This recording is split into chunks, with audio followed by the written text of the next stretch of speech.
Hi everyone, my name is Angela, this is Paperbacks Galore, and today I'm going to be reviewing Not in Love by Ali Hazelwood. In this story, we follow our main character, Rue, who is a chemical engineer at a tech startup called Klein. And the founder of this tech startup is actually her mentor and close personal friend, and her name is Florence Klein. And one day when Rue comes into work, Florence announces a meeting and she's surrounded by all of these business people that she doesn't know, and basically what's happening is that another company is coming in and buying their loan and essentially kind of trying to take over the company. And Rue is very protective of her company because she loves her friend and she's really passionate about this project she's working on, which is basically this project that's trying to make produce last longer. As she's watching this meeting, she realizes that one of the guys from this company is the guy that she met up with from a dating app last night, and his name is Eli.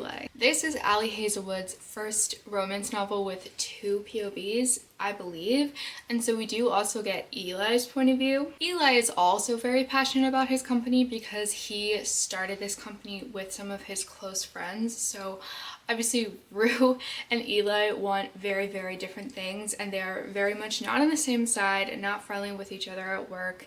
They are essentially enemies. But after the night they shared, they have a very strong connection, and Rue and Eli find it very hard to stay away from each other, so they eventually start sneaking around and hooking up in secret. So it's kind of like a enemies with benefits kind of situation, and Rue has very conflicted feelings about this because she feels like she's very much betraying her friend and boss Florence, but she kind of just can't stay away from Eli. Obviously that setup has a lot of tension and intrigue, but another point of tension is the fact that Rue is really not a relationship person. Like, literally on her dating profile it says like no repeats. She's literally just looking for men to have sex with for one night and then she never wants to see them again. So obviously Eli kind of becomes an exception to this rule, but she's still not, dating him. She's not ready for a relationship or even a casual dating relationship, so this is just purely a sexual relationship. And from Eli's POV, we quickly see that he is down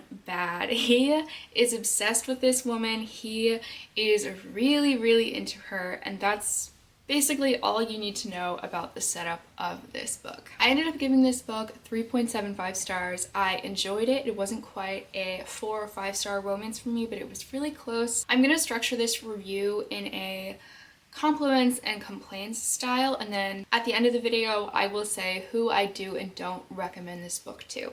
Let's start with some positives. My first compliment is that this book was hot.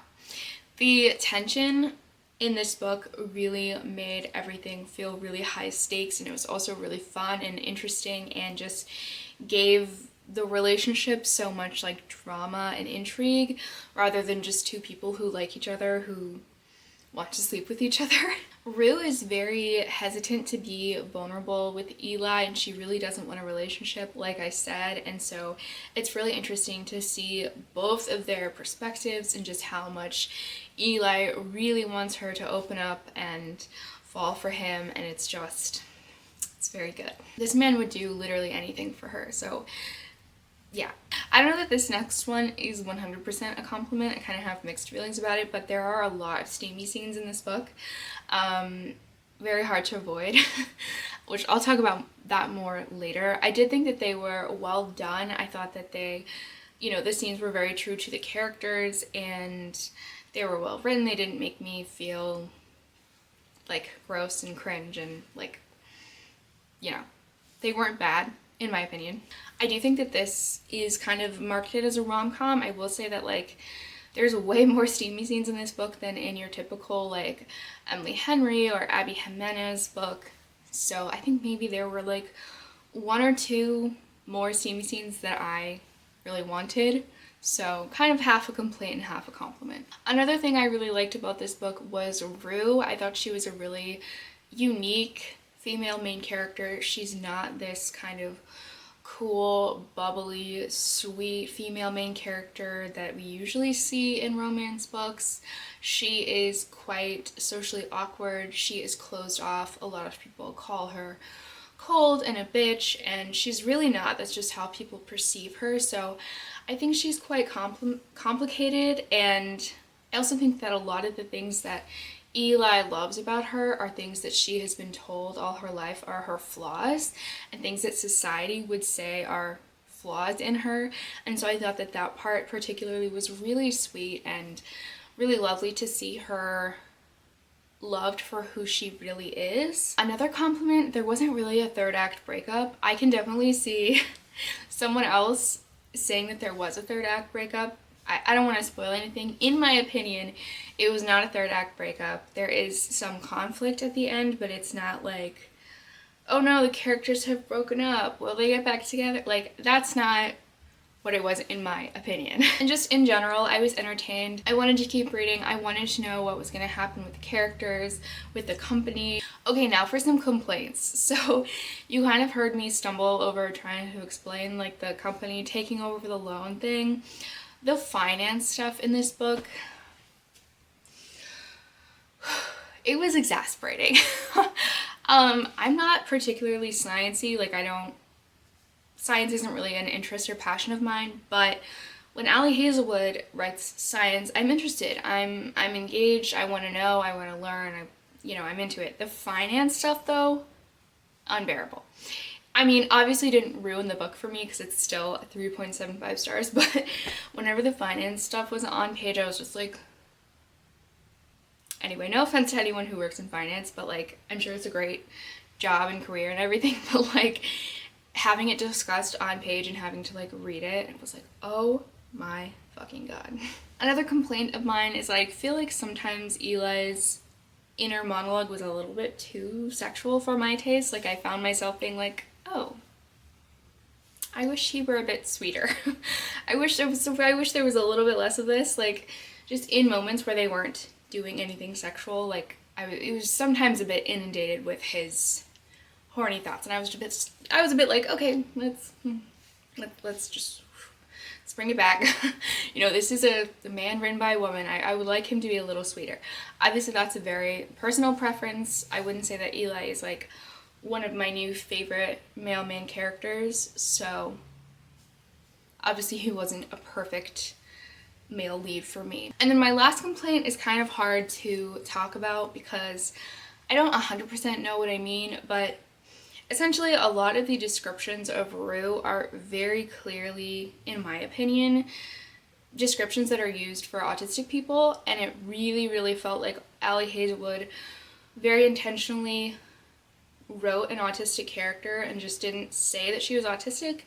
And there is like social anxiety mentioned, so it's possible that Ali Hazelwood just like was trying to write a socially awkward character and I'm just perceiving it differently. But she did specifically use the word masking. Like she says in the beginning of the book that her therapist tells her that what she's doing is a form of masking, which is, if you don't know, a word that is very much associated with autism. So I don't know.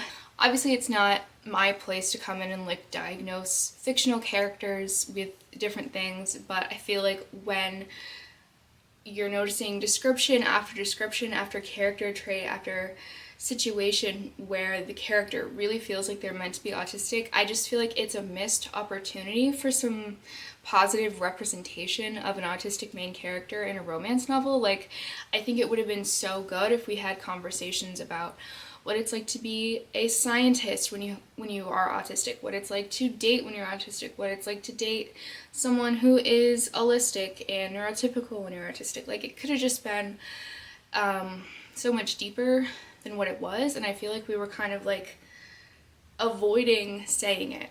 So I don't know, if you've read this and you are knowledgeable about this topic, like, let me know what you think. It's kind of hard to explain, and I'm not saying that it's like problematic or anything. I'm just saying personally I feel like it was a missed opportunity. So who would I recommend this book for and who would I not recommend it for?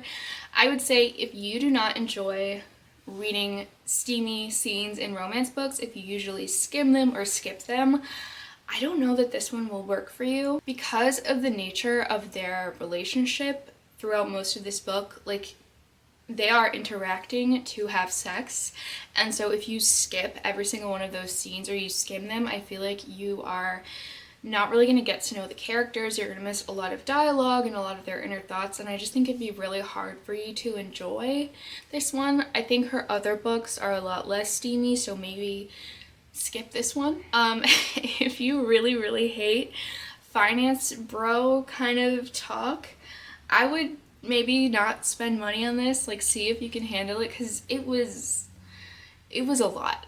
I mean, maybe I'm exaggerating, but it felt like a lot in the moment. And then I would recommend this for people who do like a steamy time, who want a book with a lot of tension, and especially if you really like seeing a man who's just like a simp, who's just like obsessed, like guy falls first and guy falls harder. This definitely has that vibe where like he would do anything for her, he is down bad for her, and she's just kind of like rolling along. Overall, I had a good time with this. I started reading it a few days before it came out, and I believe this came out on Tuesday, so you can get your hands on this book right now. If you got to the end of this video, thank you so much. If you want to let me know that you're here and you don't have anything else to say, you can leave a pink heart for Not in Love, and don't forget to subscribe, and have a lovely week.